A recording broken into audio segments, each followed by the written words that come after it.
cette journée mondiale a en fait une réalité toute locale, toute québécoise, je dirais, parce que c'est aussi la journée où est-ce que des organismes, notamment l'Association pulmonaire du Québec, rappellent au gouvernement qu'on existe là, en MPOC, que la maladie existe et que trop souvent, on n'en parle pas. On n'en parle pas beaucoup dans les médias. Hier, si vous avez vu les pages front page, les pages principales, les premières pages des journaux, on ne parlait pas d'MPOC hier sur les journaux, n'est-ce pas? On ne dira pas de quoi on parlait, mais on ne parlait pas d'MPOC. Bref, alors on n'en parle pas beaucoup, puis il n'y a pas beaucoup non plus d'acteurs sur la scène politique ou même sociale qui parlent aux citoyens, aux fumeurs actifs, aux gens qui ont des symptômes respiratoires, que peut-être ils ont développé une maladie respiratoire évolutive. Alors moi, je vais vous donner aujourd'hui une courte présentation qui se veut bien modeste, mais dans laquelle je partage un peu ma réalité de médecin pneumologue. Donc, écoutez, ça a pris bien des années avant que Britanniques, Américains, Français, et là j'en passe, réussissent à s'entendre sur ce qu'était cette maladie-là, la maladie pulmonaire obstructive chronique.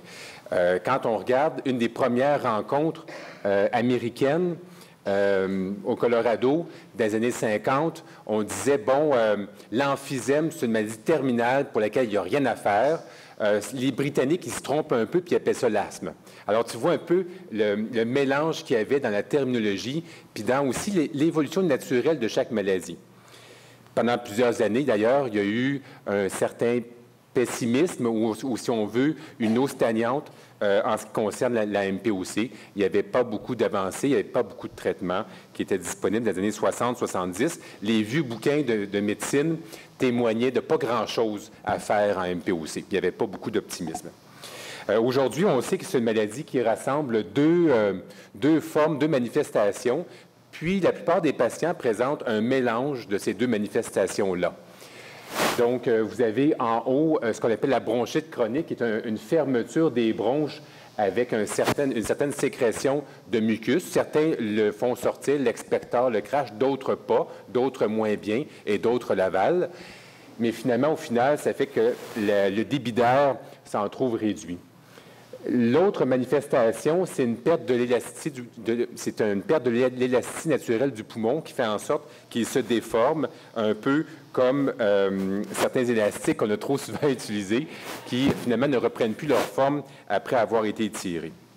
Comme je vous disais, la plupart des patients présentent un mélange de ces deux manifestations-là. Aujourd'hui, on ne prend plus nécessairement la peine de distinguer bronchite chronique et emphysème, mais on utilise le terme MPOC lorsqu'on a l'obstruction au débit aérien, au débit de l'air.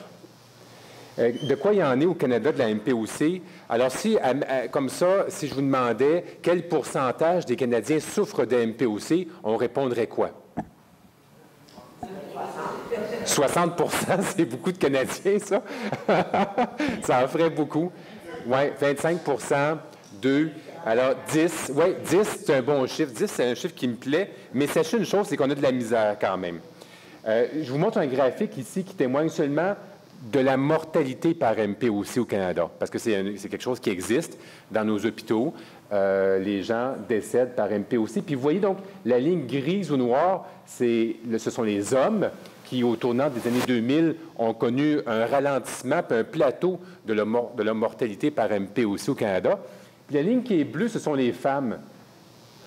Ouais, les femmes qui ont suivi finalement les habitudes tabagiques des hommes de quelques années, puis aujourd'hui qui nous montrent une mortalité accrue en MPOC, puis une mortalité qui ne cesse d'augmenter et qui va un jour probablement, elle aussi, ralentir, faire un plateau puis rediminuer.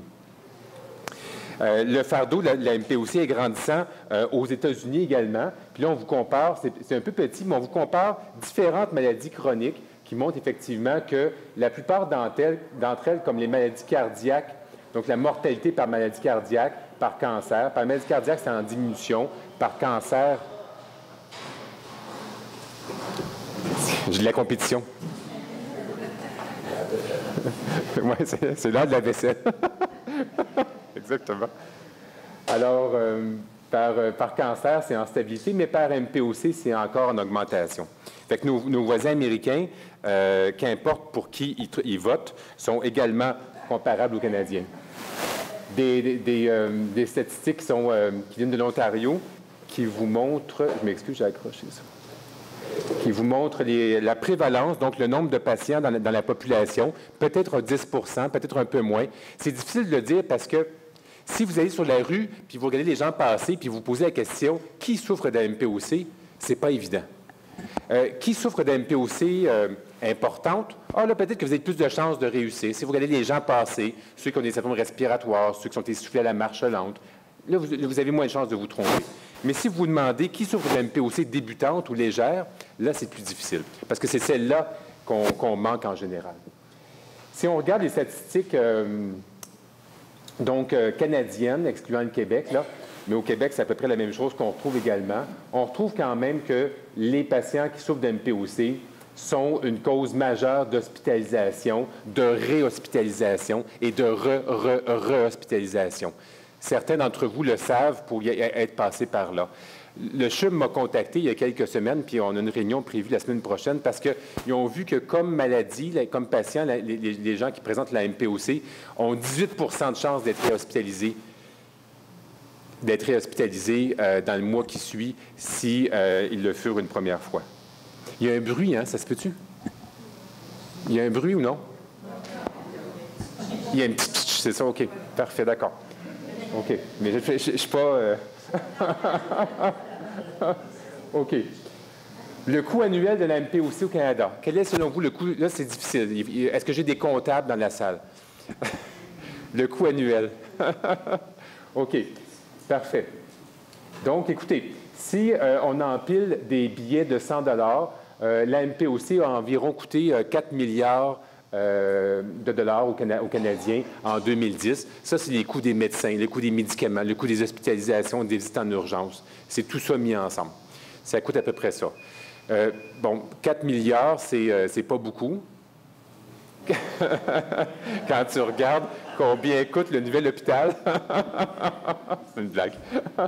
Toutefois, on prévoit, étant donné les augmentations, les gens qui vivent mieux, plus longtemps, les traitements qui sont de plus en plus performants, on a l'impression qu'en 2030, les coûts vont avoir plus que doublé. On atteindra quasiment 10 milliards de dollars. Donc, il faut parler à nos acteurs, il faut parler à nos différents paliers de gouvernement pour qu'ils s'intéressent un peu à cette maladie-là et qui, éventuellement, s'impliquent dans la prise en charge.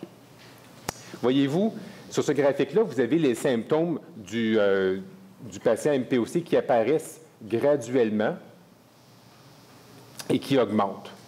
Au début, quand les symptômes apparaissent, le patient MPOC va dire « ça, c'est à cause que j'ai fumé », « ça, c'est à cause que je suis sédentaire, je ne fais pas grand-chose, je ne suis pas en forme », ou encore « ça, c'est à cause que je suis âgé ». Donc, au début des symptômes, lorsque l'essoufflement apparaît, par exemple, les gens vont dire « je t'ai essoufflé à monter un escalier, à monter une côte avec des paquets, c'est parce que ta. » Et là, avec le temps, et même les médecins de famille vont dire ça, ils vont approuver, ils vont dire « oui, effectivement, c'est la cause de vos symptômes ». Mais avec le temps, les symptômes deviennent de plus en plus inacceptables. Assez que le patient, la patiente et le médecin de famille vont se pencher là-dessus et vont dire « parfait, on demande un petit test respiratoire ». Et là, ils vont découvrir la spirométrie forcée, ils vont découvrir la MPOC avec la spirométrie forcée. Parallèlement à ça, vous avez tranquillement, pas vite, la fonction respiratoire qui diminue. Et à ce point tel que quand finalement le patient, la patiente et le médecin de famille vont se pencher sur les symptômes du patient qui deviennent inacceptables, environ 50 de la capacité respiratoire aura été perdue déjà. Oui, déjà 50 C'est-tu mal fait, hein? Si on pouvait déjà avoir des signaux qui nous disent « tu es au début de la maladie ». Faites quelque chose, faites un test respiratoire, réveillez-vous, comme on dit des fois le dimanche matin. Alors non, c'est ça, c'est environ 50 50 pour ceux et celles qui vivent avec ça ou avec moins, c'est significatif. OK. Donc, malgré tout ça, malgré les années de conférences, on a encore un sous-diagnostic. On en manque beaucoup au Canada. On a, pense-t-on, au Canada, aux États-Unis, en Europe, environ le tiers des patients qui souffrent d'MPOC, qui ont reçu le diagnostic, qui ont reçu le bon counseling, puis qui ont reçu la prise en charge de leur maladie.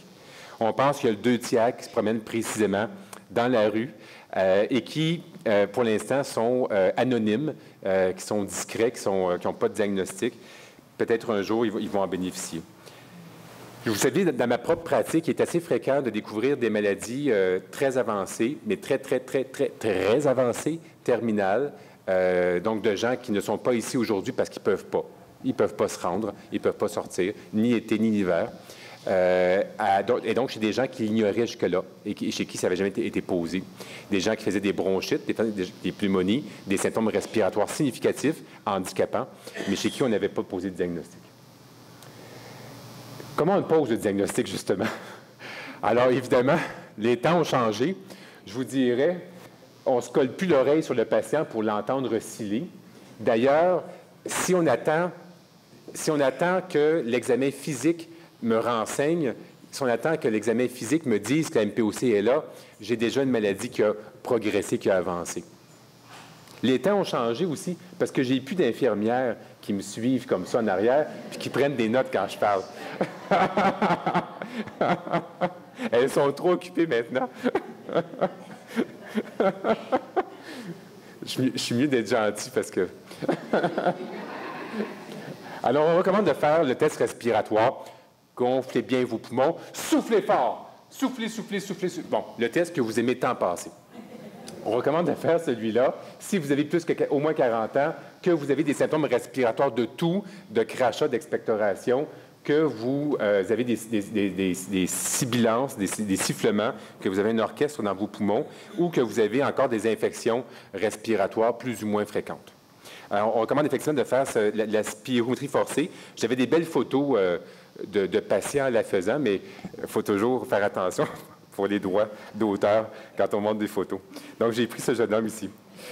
Alors voilà, donc c'est le test respiratoire qu'on fait au moins une fois pour poser le diagnostic correctement. Puis là, ça nous sort des résultats qui ressemblent à ça.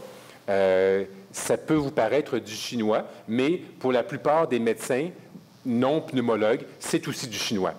Alors, donc, les médecins de famille, on leur en parle souvent, mais bon, à travers le cholestérol, la tension artérielle, le diabète, les glycémies capillaires et tout ce que vous pouvez imaginer, tous ces chiffres-là, c'est du chinois, mais pour nous, ça parle. Pour nous, ça, c'est une courbe qui est compatible avec une MPOC chez un patient donné. Docteur Poirier, que pouvez-vous faire pour moi désormais? Une fois qu'on a posé le diagnostic, alors, bien, il y a beaucoup à faire. Il y a beaucoup à faire. Alors, et on est loin du iPad ici, même si on a maintenant ces tablettes intelligentes à la maison qui nous permettent d'avoir un suivi sur les patients. Peut-être que certains d'entre vous ont ce genre de suivi-là à la maison, une tablette, tu rentres tes symptômes dessus. Non. La télémédecine, OK. Alors, les bienfaits de l'arrêt du tabac. Parlons-en, parce que s'il y a une affaire qui va changer l'avenir de la maladie, c'est l'arrêt du tabac. C'est ça qui va changer.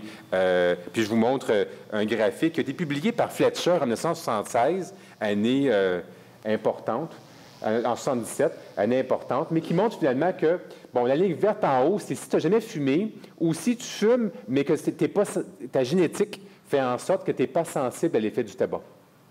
Donc, finalement, à partir de l'âge de 20 ans, 25 ans, ta fonction respiratoire va tranquillement se détériorer juste par la respiration normale, l'usure normale du poumon. Et vous avez donc le patient qui fume et qui est sensible aux effets du tabac, donc qui se détériore plus rapidement, et qui un jour arrête de fumer. Puis en arrêtant de fumer, bien, tu ne reviens pas sur cette courbe-là. Tu restes là dans ta fonction respiratoire, mais tu te détériores, ou ta fonction, tes poumons se détériorent à un rythme plus lent. Alors, vous connaissez peut-être ces traitements-là. C'est des traitements pharmacologiques pour l'arrêt du tabac.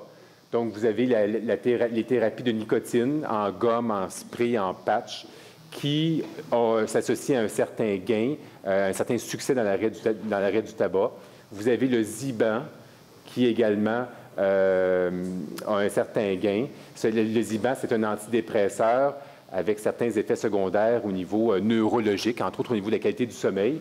Et vous avez le Champix, finalement, qui est probablement dans les thérapies pharmacologique là, dans les médicaments, quelque chose qui est le plus puissant, sans avoir une grande puissance non plus. Ce n'est pas quelque chose de renversant. Une tête de cochon qui décide d'arrêter de fumer, c'est ce qui est le plus efficace, je dis souvent, dans l'arrêt du tabac. Le Champix a aussi ses effets secondaires au niveau neurologique et au niveau, je dirais, psychiatrique et sur l'humeur. Donc, ce n'est pas tout ça. Vous avez les bronches qui sont partiellement fermées, l'essoufflement fait en sorte qu'on fait moins de pas, on fait nos pas moins vite, on en fait moins, on demande de l'aide. Ça fait en sorte qu'effectivement, comme n'importe qui en fait moins, qui le fait moins vite, qui demande de l'aide, va avoir aussi plus d'essoufflement parce que le muscle, la cuisse qui ne bouge pas, le muscle se détériore, est de moins bonne qualité, puis chaque effort va coûter plus de respiration en termes respiratoires. Et là, les activités physiques deviennent moins fréquentes, moins importantes. Et au final de tout ça, c'est la spirale du déconditionnement qui a été mise de l'avant par l'Organisation mondiale de la santé en 80.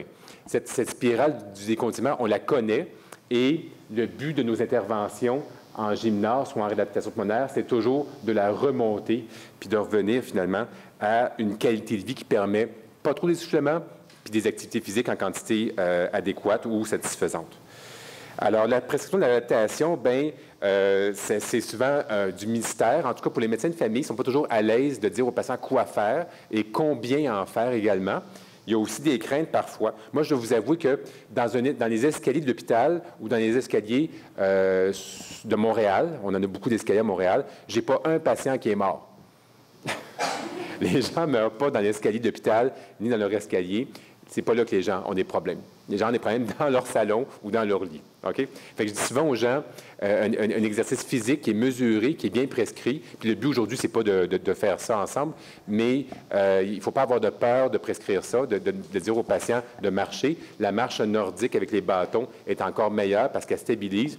Puis ça augmente un petit peu aussi la participation des bras à la marche. Il faudrait être capable de marcher tout en étant, d'être essoufflé tout en étant capable de parler. Donc, il y a plusieurs aspects quand on prend un programme d'intervention en réadaptation en MPOC. Il y a l'aspect, bien sûr, de l'activité physique ou de l'exercice qui vise à développer autant les muscles des bras, des épaules, que la cuisse, essentiellement, puis le diaphragme un petit peu aussi.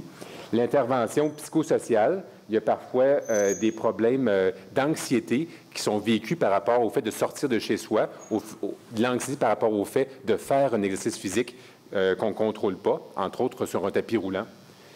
Il y a des aspects nutritionnels parce que, il y a des fois, on a un surpoids, des fois, on a un sous-poids, ou des fois, on a un poids qui est pas mal correct, mais qui s'en va en diminuant. Et ça nous dérange un peu. Fait qu'il faut toujours avoir un regard un peu sur cet aspect-là, l'aspect nutritionnel. Il y a l'aspect de l'autogestion qui relève beaucoup de l'éducation puis de l'enseignement.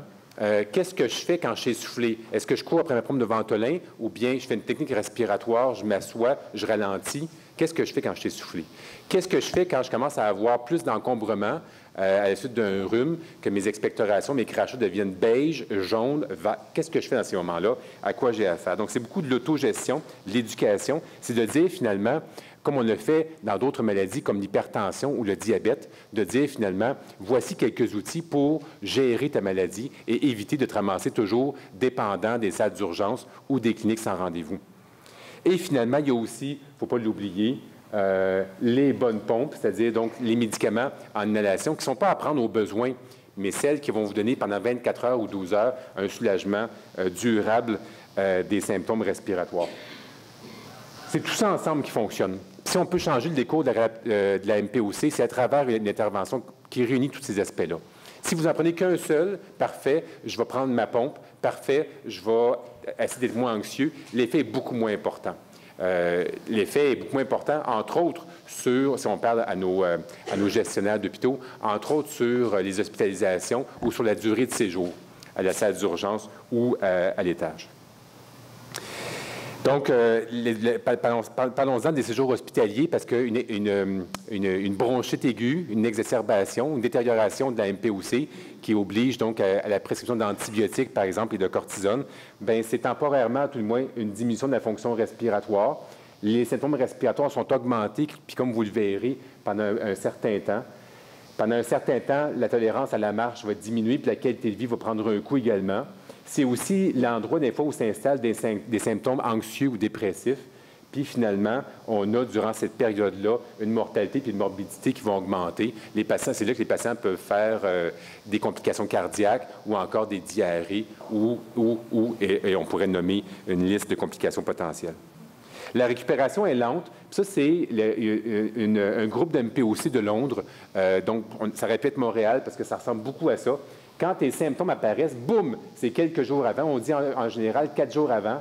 Et là, au jour 0, au jour J, tu consultes ou tu reçois tes antibiotiques. Et là, la récupération, là, elle est longue. Et on dit que souvent, pas avant 21 jours, tu vas avoir un retour à ton état de base. Et ça peut même aller, dans certains cas, jusqu'à 6 semaines. Donc, vraiment, la détérioration, elle est rapide, mais le retour, la diminution de l'inflammation, la réouverture des bronches, la réorganisation, finalement, du passage de l'air dans les poumons, et finalement, la récupération globale du corps humain prend du temps à survenir. On pense que si on est capable de faire une intervention rapidement dans les jours qui suivent, soit en physiothérapie ou carrément un programme complet d'adaptation avec tous les aspects que je vous ai montrés tantôt, on pense qu'on peut avoir un impact positif pour les patients. Il y a une donnée, la littérature médicale, en tout cas, le suggère. On en discute encore beaucoup dans les congrès. C'est sûr que quand tu débarques dans la chambre d'un patient à ce moment-là, comme médecin, puis que tu lui dis, « Monsieur, madame, vous qui êtes au pire de votre année actuellement, venez donc faire un tour avec nous autres au gymnase, acceptez donc un programme d'entraînement. » Vous savez très bien ce qu'on se fait répondre. OK. Le maintien au long cours, ça, c'est le défi. C'est notre défi, c'est ce qui nous stimule beaucoup. Qu'est-ce qu'on fait pour maintenir les acquis? On sait aujourd'hui que quand tu fais un programme intensif d'entraînement physique avec tout l'aspect nutritionnel, psychosocial, tout ça, on sait qu'à 1 an, il en reste beaucoup moins. Puis à 2 ans, 100 des gens sont revenus à leur état de base. Alors, qu'est-ce qu'on peut faire? Bien, il y a différentes choses qu'on peut faire.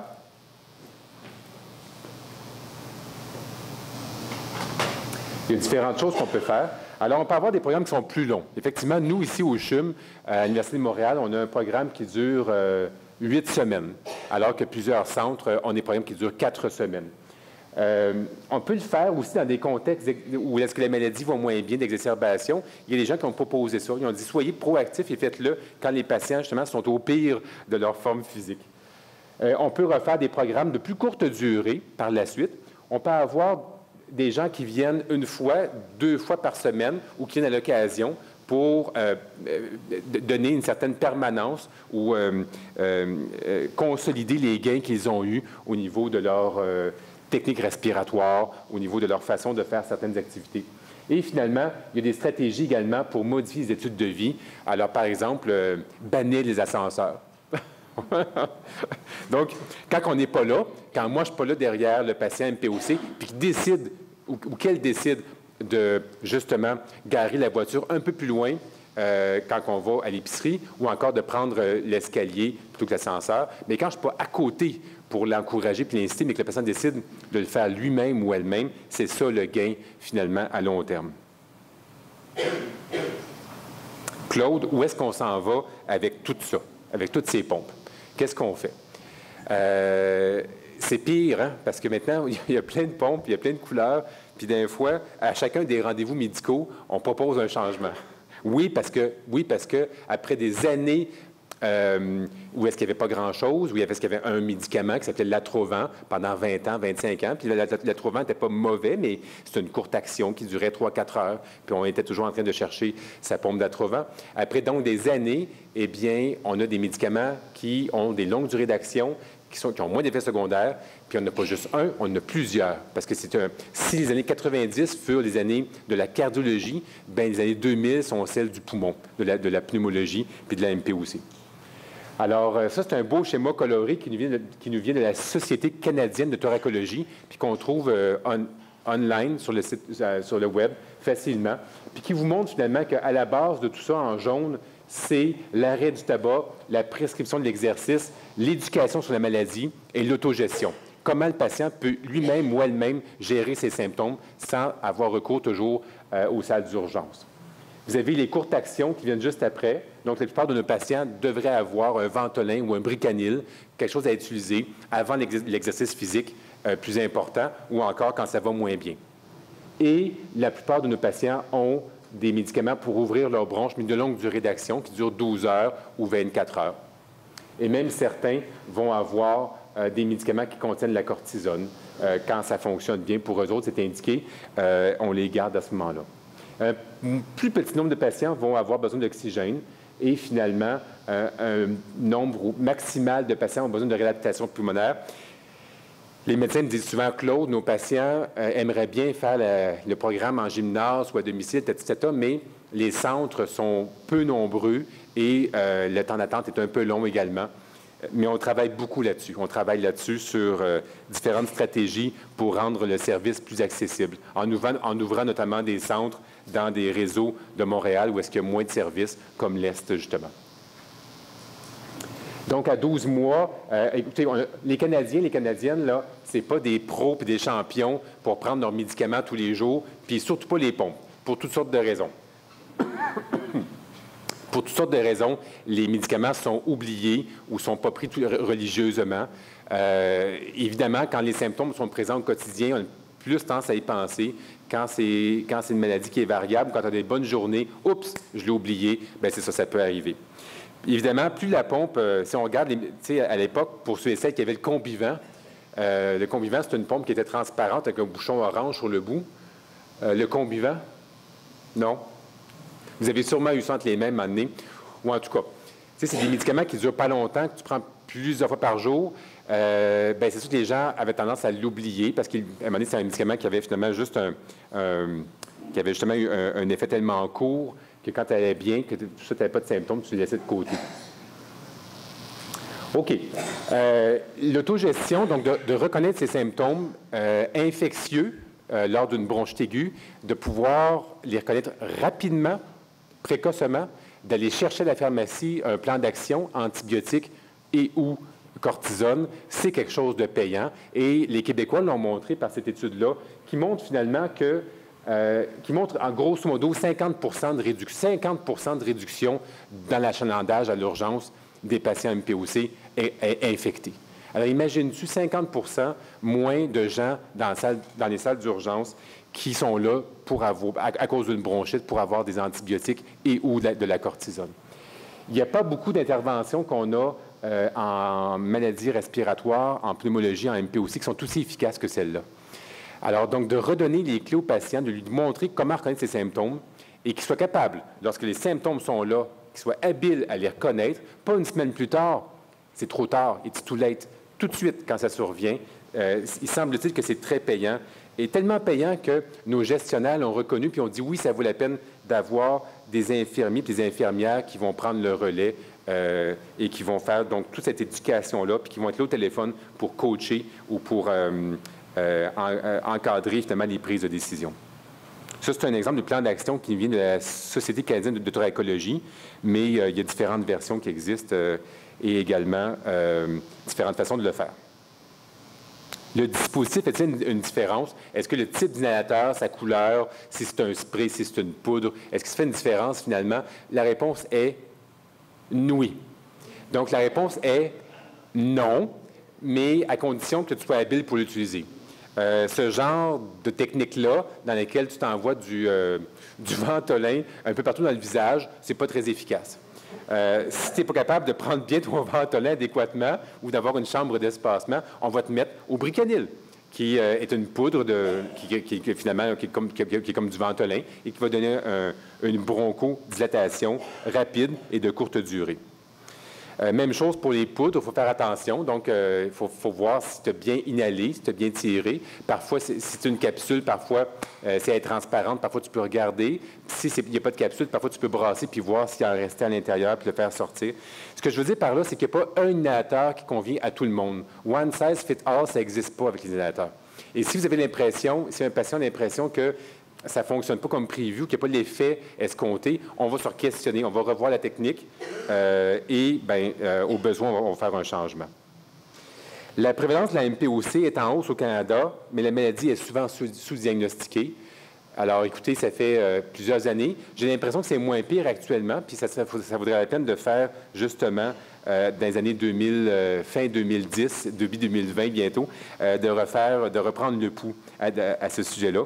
Mais l'éducation en MPOC, ça demande la pierre angulaire. Puis quand je parle d'éducation, je parle des pneumologues, mais je parle des médecins de famille, puis de la population également des patients. Je voyais un article assez vieux, là, un article de presse avec René Martel qui parlait de l'emphysème. On nous parle de cancer, on nous parle de VIH, SIDA, on nous parle de maladies cardiaques, des téléromans. Donc, les gens se reconnaissent. Des fois, ils viennent me voir et disent, Docteur Poirier, pensez-vous que je pourrais avoir un cancer du poumon? Hein? Ils me parlent de tout ça, tu comprends? Mais des téléromans, on nous parle rarement d'MPOC. Alors, malgré tout ça, on garde une touche d'optimisme avec une photo de Mélina et de Benoît, les gens du gymnase, pour ceux qui les connaissent, là, qui sont deux personnes assez dynamiques. Voilà. J'aimerais moi-même prendre 2 secondes pour remercier tous 3 acteurs, là, le Réseau québécois d'éducation en santé respiratoire et l'Association pulmonaire du Québec, qui sont des leviers, qui sont des outils pour nous, pour se faire entendre auprès du ministère de la Santé, auprès des grands organismes et des grands paliers de gouvernement. Et j'aimerais remercier aussi plusieurs compagnies pharmaceutiques qui supportent toujours la MPOC, la réadaptation pulmonaire annuellement, les activités de formation continue et versent également généreusement à la Fondation du CHUM. Aujourd'hui, j'aimerais remercier AstraZeneca qui s'est impliqué à travers le Québec pour soutenir cette journée mondiale et lui donner une saveur locale, montréalaise, québécoise. Alors, je vous remercie les 3 et je vous remercie aussi à vous tous qui avez bravé la température pour venir nous entendre et participer aux kiosques qui s'en viennent. Alors, on va avoir 2 patients qui vont maintenant partager un brin de leur histoire. On a un homme et une femme. Moi, je les connais, puis ils sont pas mal intéressants à écouter. Alors, je ne sais pas si on commence par le patient ou la patiente. Parfait. Alors, on y va avec Mme Anne-Hélène Penaud, qui va partager un brin de son histoire. Puis ensuite, il y aura M. Normand Blais qui va suivre. Merci à vous 2 d'être là.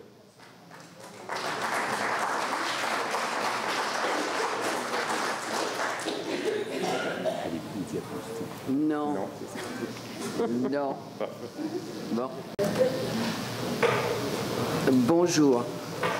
Vous le verrez, je n'ai pas l'habitude de parler en public, mais je suis convaincue d'exprimer ce que beaucoup de personnes ici, que j'ai reconnues, auraient envie de dire ou pourraient dire. Si j'ai accepté de venir aujourd'hui, c'est uniquement pour témoigner de ma gratitude envers les médecins, infirmières, physiothérapeutes et chercheurs qui se sont occupés de moi au cours des dernières années. Il faut dire que j'ai fait leur connaissance dans des conditions peu intéressantes. Un jour, je me suis retrouvée à l'urgence de Notre-Dame avec des difficultés respiratoires. Bon, ce n'était pas la première fois. Je souffrais d'une MPOC. Il faut dire que je ne suis jamais capable de dire les 4 mots en même temps. Je ne suis pas la seule, je l'ai vu. C'était un vilain mot. Mais je n'arrivais pas à arrêter de fumer. Et j'ai fumé depuis l'âge de 20 ans, ce qui vous donne une idée. Mais à l'époque, tout le monde fumait. Ils fumaient partout, même les médecins. Mais la dernière fois que je suis rentrée à Notre-Dame, ça a été plus sérieux, bronchoscopie, soins intensifs, 10 jours d'hôpital pour l'assez difficile, clinique de convalescence. Quand j'en suis sortie, j'étais plutôt à plat. Mais un pneumologue croisé à l'urgence m'avait dit que le programme de réadaptation offert à l'Hôtel-Dieu me serait bénéfique. C'est grâce à ça que j'ai retrouvé la forme. En fait, une forme que je n'avais pas eue depuis des décennies. Je pouvais grimper 6 étages à pied, alors que j'avais de la difficulté à en monter un. Moi qui ne pratiquais qu'un seul sport, la lecture, aujourd'hui, je fais de la marche et 2 fois par semaine, je me rends au gymnase de l'Hôtel-Dieu. Mes amis n'en reviennent pas et je me sens bien. Bien sûr, je regretterai toujours d'avoir fumé. Bien sûr, je ne peux pas revenir en arrière et j'aurais toujours un peu peur que la MPOC me terrasse à nouveau, mais j'ai le sentiment que je fais un maximum pour l'éviter. Je pense que les miracles existent si on les aide un peu.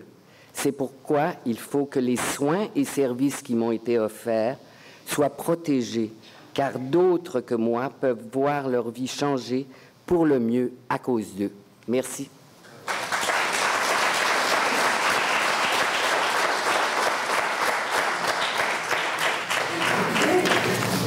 Merci. Alors, bonjour tout le monde. Excusez, des restants de...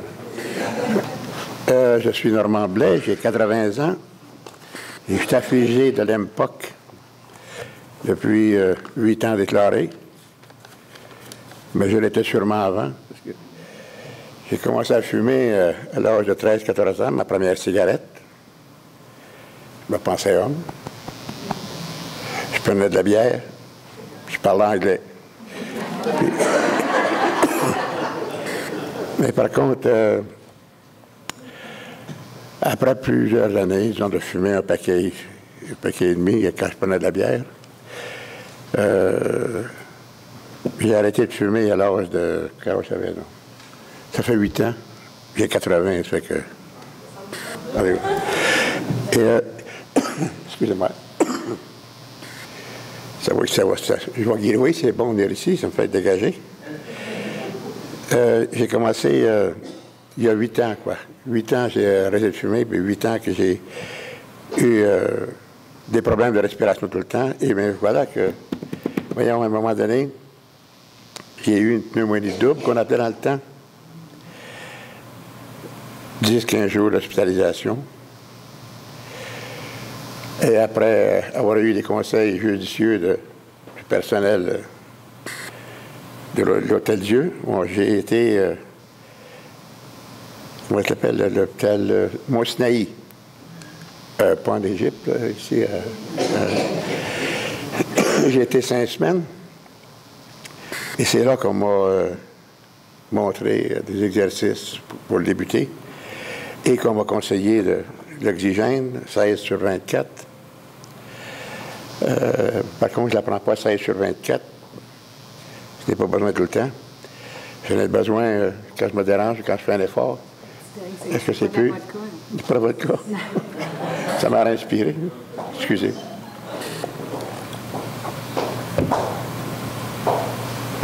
Et voilà.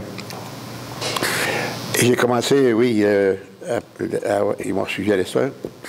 L'oxygène que je me sers quand je me déplace ou quand je fais un effort.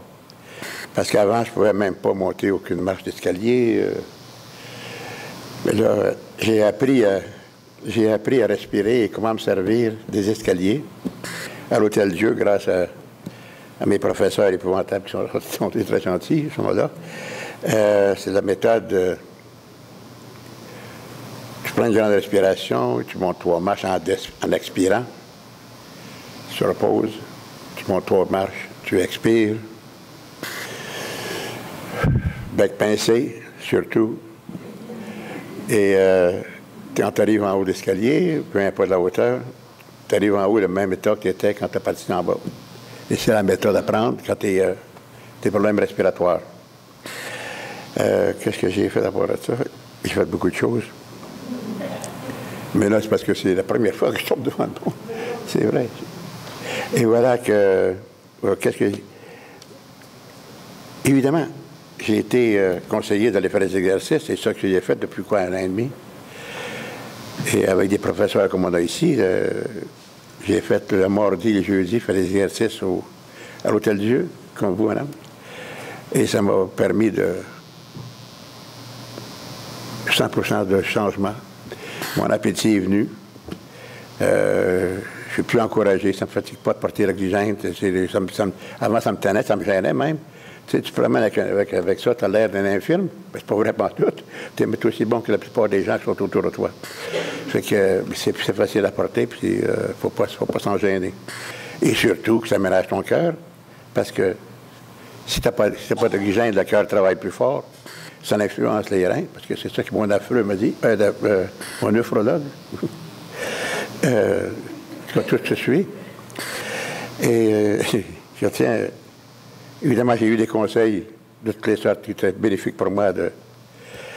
Écoutez, des docteurs spéciaux comme Dr Poirier, puis Dr Vatt, il y a plusieurs docteurs que j'aime beaucoup. Et je les aime tous, d'ailleurs, parce qu'ils me reçoivent tous les bras ouverts. Puis ils m'ont soigné. Et tous les petites guerres malades, il faut aussi. Et Stéphanie et tout le reste, là. Qu'est-ce que je voulais dire pour ça, là? Mais en tout cas, une chose qui est sûre, c'est que vu que j'ai arrêté de fumer depuis 8 ans, je pense que c'est ça qui m'a fait le plus de bien avec l'exercice. Parce que si j'ai arrêté de fumer, c'est pas pareil. C'est pas avec des patchs, c'est pas avec des... J'ai tout essayé parce que je me mettais une patch puis je fumais pareil.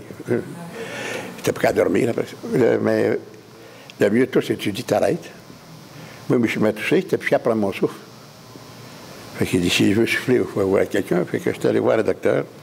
Puis il m'a dit, quand même pas avec mon petit gars. Mais là, le docteur m'appelait petit gars, c'était plus beau que ça. Mais ça fait même un bout de temps.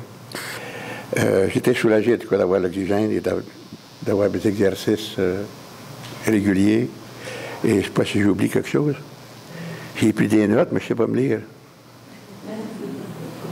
C'est un peu comme un politicien. Oui, j'ai viens de recevoir un grand prix. Non. Alors, mais c'est ça que je voulais dire. Je ne sais pas si j'ai oublié quelque chose. Non? Tu vois? Ça te suffit? Si vous avez des questions, mais le docteur s'en vient.